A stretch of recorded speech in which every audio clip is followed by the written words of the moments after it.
आजमगढ़ जिले में चुनावी सरगर्मियां दिनों दिन तेज होती जा रही हैं। सभी पार्टियां अपने अपने पाले में मतदाताओं को करने के लिए तरह तरह के हथकंडे अपना रही हैं। इसी क्रम में शनिवार को नरौली स्थित विश्वकर्मा भवन में पूर्व मंत्री रामश्री विश्वकर्मा के नेतृत्व में विश्वकर्मा कार्यकर्ता सम्मेलन का आयोजन किया गया, जिसमें सपा प्रत्याशी धर्मेंद्र यादव शामिल हुए। धर्मेंद्र यादव का पूर्व मंत्री रामश्री विश्वकर्मा सहित उपस्थित कार्यकर्ताओं ने जमकर स्वागत किया। इस दौरान सपा प्रत्याशी धर्मेंद्र यादव ने पूर्व मंत्री रामश्री विश्वकर्मा से राजनीति का ककहरा सीखने की बात कही।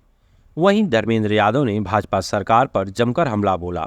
उन्होंने कहा कि देश में एक तरफ जहां महंगाई बेरोजगारी है, वहीं प्रदेश में कानून व्यवस्था बदहाल है। उन्होंने आरोप लगाया कि सरकार पेपर लीक कराकर नौजवानों को नौकरी समाप्त कर रही है, वह नौजवानों को ओवर एज करना चाहती है। देखिए, मैं आदरणीय रामश्री विश्वकर्मा जी का धन्यवाद दूंगा कि उन्होंने एक साथ सब साथियों को बुला के इतने लोगों से, जिले भर के और क्षेत्र के लोगों से मुलाकात कराई, बात कराई और सबने आश्वासन दिया है चुनाव लड़ाने का और जिताने का।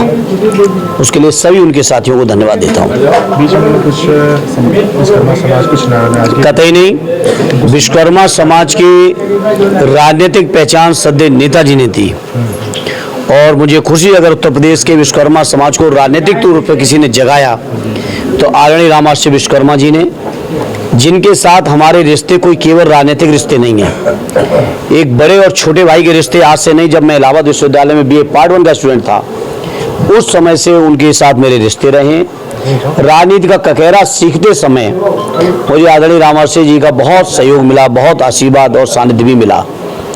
और आज जब मैं आजमगढ़ का चुनाव लड़ने आया हूँ तो चुनाव उम्मीदवार के तौर पे जरूर मैं लड़ रहा हूँ, लेकिन जिम्मेदारी उनकी ज़्यादा बढ़ गई है।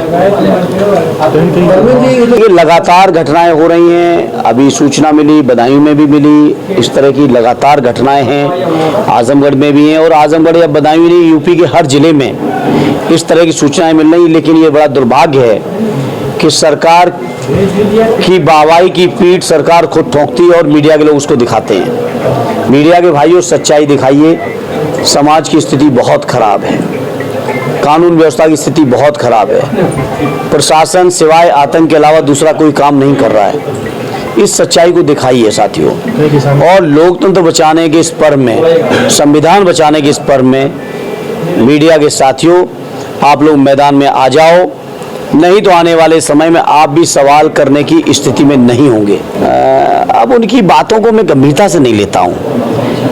अगर उनकी ही बातों को अगर सच मान लें, चलो उनकी बातों को अगर सच मान लें, तो क्या बेरोजगारी खत्म करने का जो उनका फार्मूला, उसको आप स्वीकार करेंगे? या बीजेपी के लोग, जो परिवार वाले लोग जिनके बच्चे, उनसे वोट नहीं मांगेंगे? उनकी बातों में कोई गंभीरता नहीं है। सरकारी नौकरी को लेकर क्या कहना सर? सरकारी नौकरी समाजवादी पार्टी की जब सरकार थी दे के दिखाया। हमारे बगल में बिहार के लोगों ने इतनी नौकरियां दी इंडिया गठबंधन के साथियों ने कि यूपी तक के नौजवानों को रोजगार मिला। और बीजेपी के लोग पेपर लीक करा के सरकारी नौकरियों को खत्म कर रही है, लोगों को ओवरेज कर रही है। किसानों के काफी नुकसान हो रहा है, सरकार को मुआवजा देना चाहिए और आकलन करके सच्चे जितना नुकसान, उससे भी ज्यादा मुआवजा किसानों को मिलना चाहिए। आपका सबसे पहला जो है मुद्दा क्या होगा? मेरा मुद्दा, ये लोग, वो नए लोग जो राजनीति में आए, वो इन बातों को कह सकते हैं। मेरे को तो इतने शानदार नेता के, इतने शानदार नेतृत्व की लीडरशिप में काम करने का मौका मिला। सदैव नेताजी ने जो काम आजमगढ़ में शुरू किए थे, आदरणीय अखिलेश जी ने जो किए हैं, हमको तो उसी रास्ते पे चलना भर है। हमें तो अलग से सोचने की आवश्यकता भी नहीं है, क्योंकि इतना शानदार रास्ता हमारा बना हुआ है समाजवादी पार्टी का। आखिर जाति जनगणना जो सरकार क्यों नहीं करती? क्योंकि नहीं है उनकी नीयत नहीं है पिछड़ों के साथ। बहुत बहुत धन्यवाद।